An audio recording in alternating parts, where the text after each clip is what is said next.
think that being a passable trans woman is just the cookie cutter lifestyle that you see on the internet, but that's not how it really is. So I'm gonna break it down for you wonderful people, and I'm gonna show you the nitty gritty of this bullshit. No tea, no shade. So buckle up, cause things are gonna get real. Bada bing, bada boom.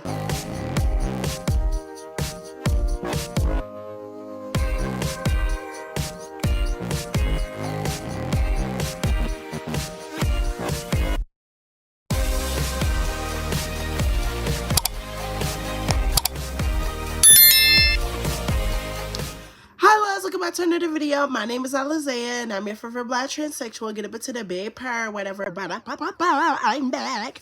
How are you wonderful, amazing people doing today, girl? I hope you're doing amazing. Thank you for asking. Period.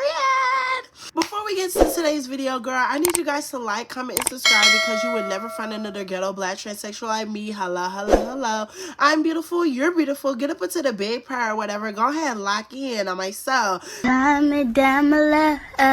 So today's video is going to be shaped as like a pros and cons video, but like, I don't know how the fuck I'm going to be doing. I'll be looking at my phone over here. So when you see my eyes go this way, bitch, I'm be looking at my goddamn notes. No tea, no shade. So I'm going to just be talking about a variety of different things. So just grab your snacks, sit back and relax, bitch. Because today we're finna get into some shit. Hello. The first thing that I want to say is like increased safety. Passing can reduce the risk of harassment, violence, and discrimination in public spaces. And especially in places where transphobia is prevalent. Let's say, for example, the workspace, right? Say you're a passable trans woman and you work at a company, right? They don't know that you're trans. The only person who really knows that you're trans is your boss, unless you don't have, you know, your gender change or all that other fucking shit. You know what the fuck I mean, right? But yeah. People are going to treat you how they perceive you. So that initial fucking like, that initial first impression, that initial first impression is what shapes people's reality of you. But that's what I was saying. Like I said, like, you know, when you're perceived as a cis woman, men will open the door for you. Men will be kinder to you. Women will be kinder to you. People will compliment you. People will sit over here and help you. Like, say you were stranded, right? And you ask somebody for a charger. Or you ask somebody to use your phone. They're more likely going to be able to, you know, help you, and they're more likely going to be able to offer you help. Like, I don't fucking know how to fucking explain it, but people will be fucking nicer to you when you fucking pass. And I know for a fact, bitch, because I get best of both worlds, let's just say it like that. No tea, no fucking shade, right? So like some trans women, for example, who pass may face less discrimination, like, you know, during job interviews or when you're trying to, you know, rent houses compared to other people who are visibly trans, like me, for a fucking example, bitch. I'm not gonna lie, y'all. When I first was trying to get a fucking job and I would like, you know, like, how do I say it like this? When I would dress like, you know, like a woman or try to dress like a woman, y'all, bitch, them people was like rude as fuck to me, not gonna lie, y'all. So I had to like tone it down, y'all. Like sometimes I would go like genuinely barefaced. Like I would go like, not like this, like with the wig and stuff, but I would literally just go barefaced, like with the afro or whatever. And I would like kind of like dress like a boyish, because like on my like birth certificate, like on my social security card or everything, it says Isaiah. So they're expecting to see Isaiah.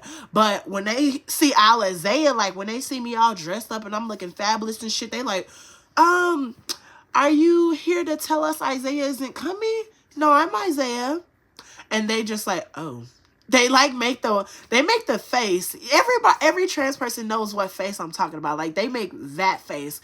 And it's crazy. Like no tea, no shade. And you will get hyped up literally everywhere you go. Like people will, you know, use you as a pawn to put down other trans peers who don't pass. Like when you pass, like let's say in the like trans community, right? I see this all the time on those like, you know, reality TV shows. They uplift the trans women who fucking pass the most. They got all the surgeries. They look so fucking fish. But the next bitch on this reality show who looks like bricked up or whatever, right, in their terms, that looks bricked up, oh, that's a fucking brick, that's a man, you look a mess, oh my god, hurry up with your transition, you're botched, you're this, you're that. Like y'all are so weird, like literally. And it shouldn't be like that. It should not be like that at all whatsoever. And men will walk in public with you because you pass as cisgender. And guys in the club and bars will approach you more often than not and offer to buy you drinks. Y'all, I kid you not, bitch. When I started to pass in my fucking transition, y'all, bitch, oh my God, bitch, oh my God. I shouldn't be telling y'all this, but I really used to trick the men, bitch.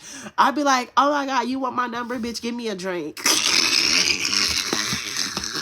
Knowing good and damn well I'm not supposed to be drinking. Don't see no shade, bitch. But like, girl, I'm telling you, bitch, there's some benefits to being a passable trans woman. I'm not gonna fucking lie, bitch. Cause people really will treat you with respect. But the minute you don't fucking pass, things can fucking shift, literally. And I'm not gonna lie, we're gonna get into that a little bit more, but I gotta say a few more things. There's less street harassment for being trans. Let's say like this. We see it all the time on the fucking internet. Literally, people will fucking go and harass trans people on like who just are casually minding their fucking business. He started beating me in my head and my whole body. 3 suspects in an alleged hate crime and sexual assault. Sabrina de la Pena, who is transgender, was closing up after working all day at the store she's owned for 27 years. I said, can I help you? He started floating to me. And I say, no, I am sorry, I'm not interested. He threw me in the floor. He pushed me too and started fighting a little bit. He started touching me. The 61-year-old got away from him and called police, but in the days after, she and police say the suspect came back multiple times with other men, threatening to kill her while physically attacking her, pepper spraying her, and in one incident, throwing an unknown liquid at the victim while another suspect attempted to tase her.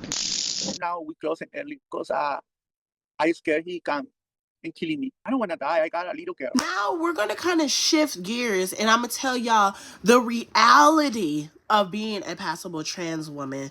Like the cons. I'm going to tell you the cons now, all right? So the fear of being outed is really something that a lot of people don't really talk about in this community. Like, you're going to get outed. You're going to get outed once in your fucking life. And this is why, to those trans people who want to live all stealth and shit, and they want to hide their transition, they don't want nobody to know that they're trans, it's going to eventually come down cracking, bitch. Somebody's going to find out and tell all your business, and then you're going to be like, oh my God, my fucking world is shattered because everybody knows that I was born in the wrong gender, bitch. Okay, and you need to brush that shit off. Literally, brush it off like my wig, bitch. Literally, and be like, okay, and I'm the baddest trans woman that you ever gonna meet. Hello, bitch. You gotta have some self-respect in your motherfucking life, bitch. Literally, that's why I tell everybody, don't be living in fucking secret, because even if someone passes, literally, like their underlining fear of being outed and found out, it's gonna cause anxiety. So just live in freedom. Live in, life. Just live and breathe air, because one day you're gonna fucking get there and be so wonderful. And also, a lot of people don't sit over here and tell you the pressures of trying to maintain a certain appearance. Like, in order to be a passable trans woman, the societal, pressure to maintain, the feminine presentation can be exhausting. Like, you have to look a certain way. Like, you can't have certain dramatic makeup. You had to have, giant mommy milkers, no tea, no shade. And also, like, you gotta have curves. You can't be, like, flat and a brick, no tea, no shade. And also, you gotta have, a high-pitched voice, or else they're gonna call you a man, or else they're gonna be like, oh my God, that woman's voice is so deep. She sounds like a man, no shade, and this and that. You can't be too tall. Like, you see all the things that I'm saying? That shit's just so fucking weird to me. Like, that's not reality. That's not reality for the average woman. Like, there are women out there with those same features and characteristics, and they're still a woman. Like, what the fuck?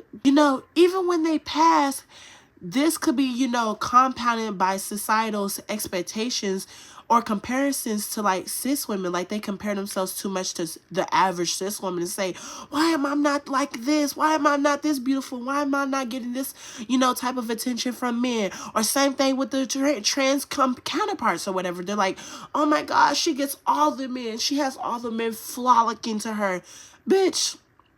It's just a fucking image. Dating as a quote-unquote passable trans woman, or a cis-assumed trans woman, I think is harder in certain ways. There is this vitriolic response that a lot of men get once they come to the realization that they just found a trans woman to be attractive. Especially on dating apps, when you match with a person, and of course, they don't read the bio because men don't read, and then you tell them that you're trans, and then you get messages like, if I ever see you in person, I'm gonna unalive you. I'm gonna find where you stay, all of the craziness. I even have an ex-homegirl who clocked me in the club way back in the day and honestly almost got me unalived. That's another story for another day. Now, I do want to interject that I don't have much dating experience because I met my partner when I was 22 and I'm now 30, but I do remember when I was dating, I almost sometimes would wish that it was just obvious because I feel like you just know up front, it's not that awkward conversation that we have to have. There's no like getting upset, thinking that I deceived or lied or did any type of the craziness that they try to accuse us of. A lot of them honestly take it as deception. Simply you being in their space, looking the way that you look, and them approaching you, somehow you are in the wrong for simply existing. It's the most sick and twisted stuff. And I do recognize that that is a selfish and privileged thought because with passability comes safety. So I do understand that, I recognize it, and I validate that. But I also feel like there's this misconception that the cis-assumed girls just rainbows and butterflies frolicking in the daisies, and it's really not. So let's just go ahead and clock the T where it needs to be clocked. Outside of biological functions, there's not many differences that trans women and cis women face, specifically the trans women who are assumed to be cis. And when I speak about this, I'm speaking in regard specifically to men. Up until the disclosure point, the process is pretty much the same. At the point of disclosure is when all hell breaks loose most of the time. The only difference between the catcalling, the approaching, the harassing in public, I'm not afraid to say this. Even at this point in my transition, there's a little tiny part in the back of my brain when I walk into a space and I'm like, hopefully I don't get clocked. Especially when it's a group of men. Okay, the point is the cis dolls, they have a few extra steps that they have to do in the dating process. And a lot of the times it's exhausting. Please comment down below. I know I'm not the only one who feels this As way. trans people, specifically trans women, can we talk about that anxiety that comes when you notice that you start to pass better, like out in the real world? Because when you first start transitioning and you're just more noticeably trans and like you don't even suspect that anyone wouldn't know that you're trans because you just think it's like a given thing, you don't give a care in the world. Like you don't have any care about like, oh, am I being perceived as a biological female or not?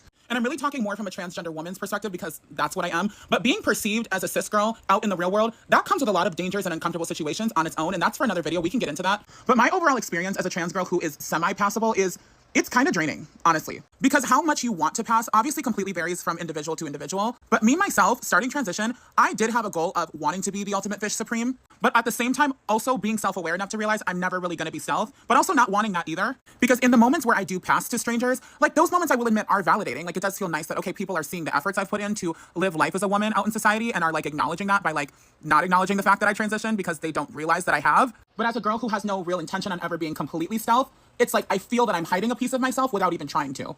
I don't know. I feel like my girls who like want to look fishy but like don't want to be self, like you get what I'm saying. It's just like I have this constant battle in my head of like when I meet new people, like when do I tell them that? Like do I ever tell them? Like or do I just wait until they figure it out? Do I just give them my TikTok or my social media and then they can find out themselves? Like I just don't know. And like that constant battle up here is like kind of draining for me. Like it just honestly is. But then I want to dive into the moments where people do know that I'm trans on first glance or upon meeting me the first time. It's like obviously most people who are like normal, they're not going to be like, yeah, I knew you were trans right away because your voice is deep as shit. But when you are meeting people the first time and you are perceived as trans right away, it's like you kind of watch them decide if they are going to accept that about you or not. Like living as a trans person who is sometimes unclocked but sometimes is clocked is like living in a constant social experiment. Like it is so weird and it can be honestly so anxiety inducing and just so draining. And my trans folks who are watching this, like if you know, like that energy shift of when you walk in a room and you're just like analyzing like who knows and who doesn't. And like when you're meeting new people, you're watching them literally decide how they're going to treat you going forward. And I do feel like there is a pro to being clocked right away as trans when you're meeting new people because you end up weeding out people you wouldn't want around you anyway, because some people will decide, hey, I'm not going to accept this person because they're trans. I don't want to date them. I don't want to know them. And they will let you know that. They might not be super upfront about it, but you will know based on how they're treating you in comparison to how they're treating other people who they do not suspect are trans. You know? But I don't know, y'all. I'm just having a vent sesh as a trans person because honestly, I just wanted to get a lot of this stuff off my chest. And I'm curious to see what y'all's take is on the whole experience of passing as a trans person or being semi-passing as a trans person. Or if you are completely self, girl, kiki with me in the comments. I'm actually really curious about that because that's not something I fully relate to either because I'm not a self girly. And I'm curious to know what is the life like living as trans but being completely stealth. I'm curious. You're gonna get objectified. Passing trans women often face the same kinds of, sexual harassment or like, they also get like the SH, let's say like that because I had to bleep out the other word, but like they get harassed a lot as like a cis woman does and they get objectified. But that adds complications because of potential transphobia because once a man finds out their trans status, things shift. People that like the men, they feel like they got tricked. So they'll start acting a fool in public and they'll start trying to hit the trans person, start beating them up. And if I can find certain clips that explain what I'm talking about, I'm gonna try to insert it right here. Like, okay, so where I can tell that he was trying to hit me, like, right there, you can see it. He got in my face, worked out. Oh my god. Holy shit. That was insane.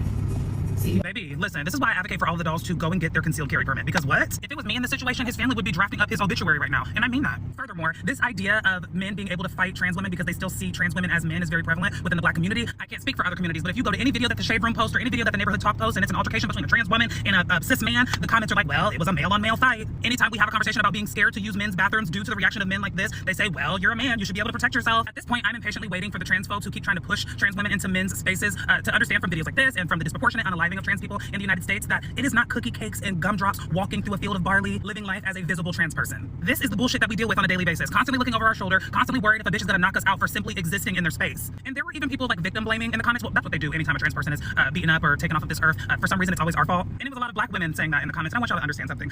When a white woman is a victim, they instantly believe her. When it's a woman who's a person of color or a trans person, they question that shit like their life depends on it, i.e. Megan Thee Stallion, Tory Lanez situation, and Cassie P. Diddy situation. Y'all need to understand that while you're punching down on trans people, the larger system categorizes you and treats you very similar to trans people. The same forms of misogyny and violence and harm are weaponized against women of color as well. Let that marinate for a little bit. And hopefully, next time a trans person is harmed, you'll think twice about spewing hateful rhetoric online and perpetuating ideas that harm all of us. And as always, it's your girl Day. Comment your thoughts down below. I'm gonna give y'all my final thoughts because I'm genuinely getting tired and, you know, the energy drink is starting to wear off now. No tea, no shade. But passing isn't the finish line of your transition. It's not a guaranteed safe space or pride. Like, I'm just gonna be real with y'all. I'm gonna keep it black with y'all. Like, it's just one way that trans women may be perceived. And that perception comes with both, you know, protection, but it comes with a price as well. No tea, no shade, bitch. I'm gonna be honest with you. Being a passable trans woman doesn't make you, you know, better than anybody else. Also, I do want to clarify, it also doesn't mean that you're going to have an easier life. It might just make your life harder. Literally, bitch. No shade. I'm going to be honest with you. You have your privileges, bitch. But I'm warning you right motherfucking now, that shit is going to come with a motherfucking price, bitch. Everybody wants to be passable until it's time to come with its fucking consequences, until it's time to come with its challenges, bitch. And you heard what the fuck I meant with all that goddamn stuttering. But I love you guys. This video is ghetto as hell. I'm tired as fuck. I'm sorry for the ghetto ass video, but I love you guys. I gotta record some story time, so I gotta go.